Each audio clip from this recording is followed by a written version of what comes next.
Jadi buat Bapak Ibu, AN ini adalah suatu asesmen historis 260.000 sekolah di Indonesia. Jadi ini sebenarnya sensus sekolah, dari level sekolah ini sensus ya, besar sekali. 260.000 sekolah termasuk madrasah dan SMK, 3,1 juta guru dan 6,5 juta peserta didik dari SD sampai dengan SMA terjadi.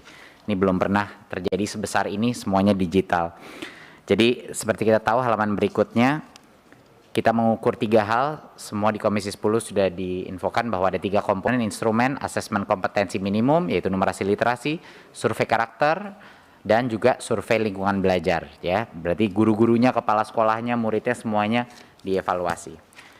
Sekarang kita langsung saja masuk ke halaman 31. Ini hasil besarnya, mungkin ini tidak akan mengejutkan kita sudah mengetahui ini juga dari PISA, halaman 31. Kita melihat di sini ada distribusi daripada capaian kompetensi literasi dan numerasi.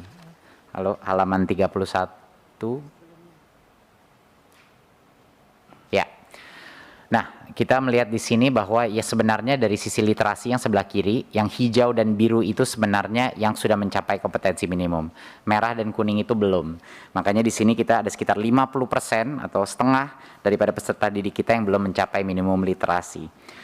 Dan numerasi ini lebih urgen lagi, di mana 2/3 daripada peserta didik kita tidak mencapai minimum kompetensi numerasi di sini. Jadi ini perlu atensi yang sangat penting dari kita semua. Berikut, sekarang kita masuk ke survei karakter. Kita memecahkan ke halaman 33, kita memecahkan hasil survei karakter ini berdasarkan 6 profil pelajar Pancasila, ya, di mana di sebelah kiri kita meranking ini berdasarkan pencapaian yang paling tinggi sampai yang rendah.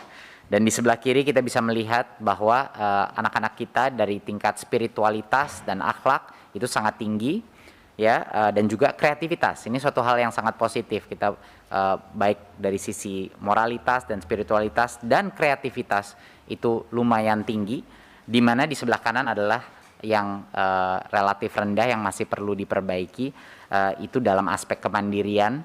Jadinya kemampuan anak itu untuk mendorong dirinya sendiri, punya opininya sendiri, bisa bergerak secara otonom. Dan yang terakhir adalah kebinekaan global. Jadinya ini baik dari sisi nilai kebangsaan dan juga toleransi dan rasa kebinekaan. Jadi ini kira-kira makro hasil daripada seluruh murid-murid kita. Berikut.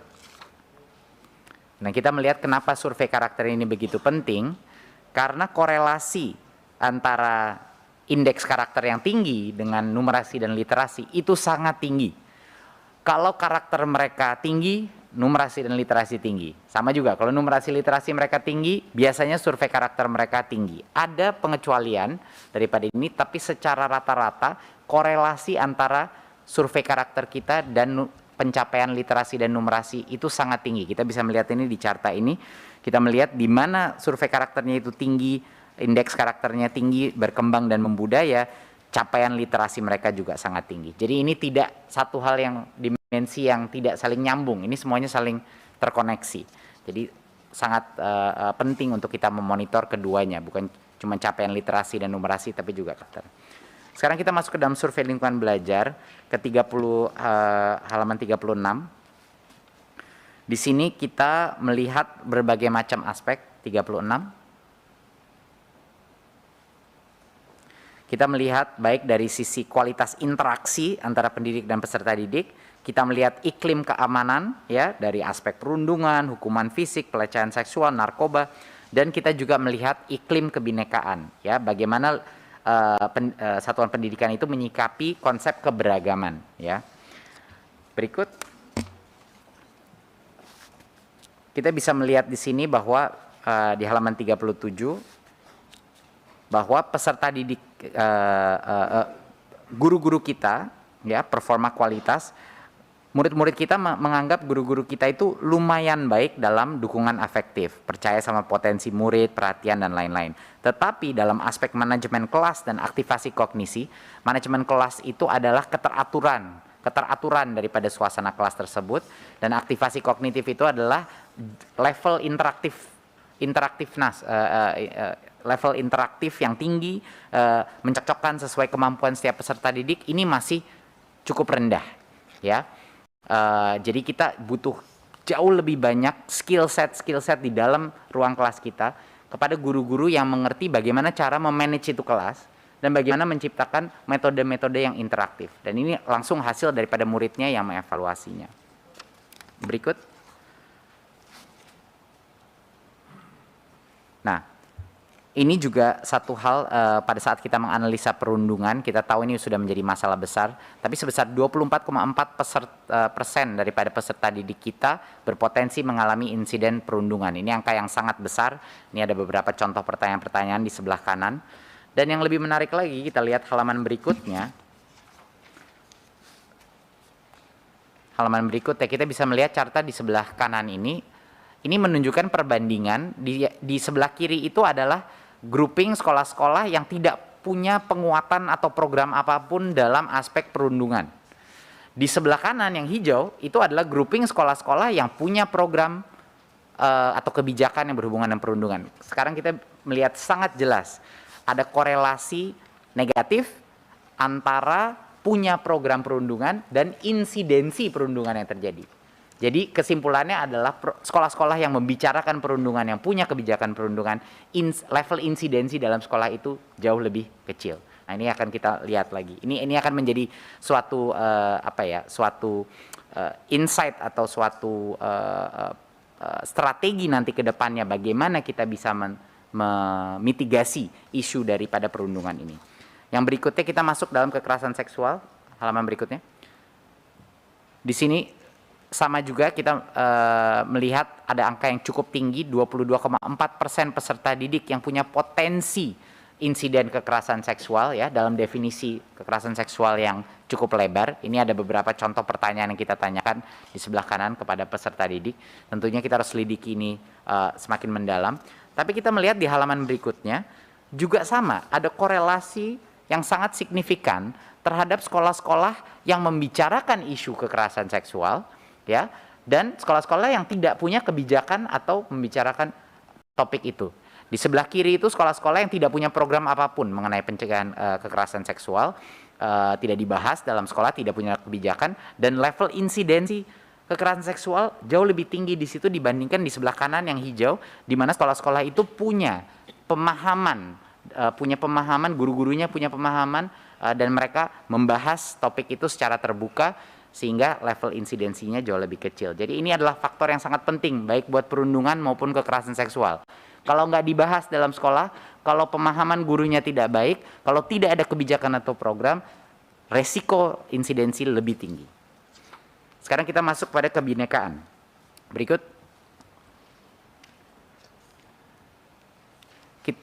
Halaman berikut.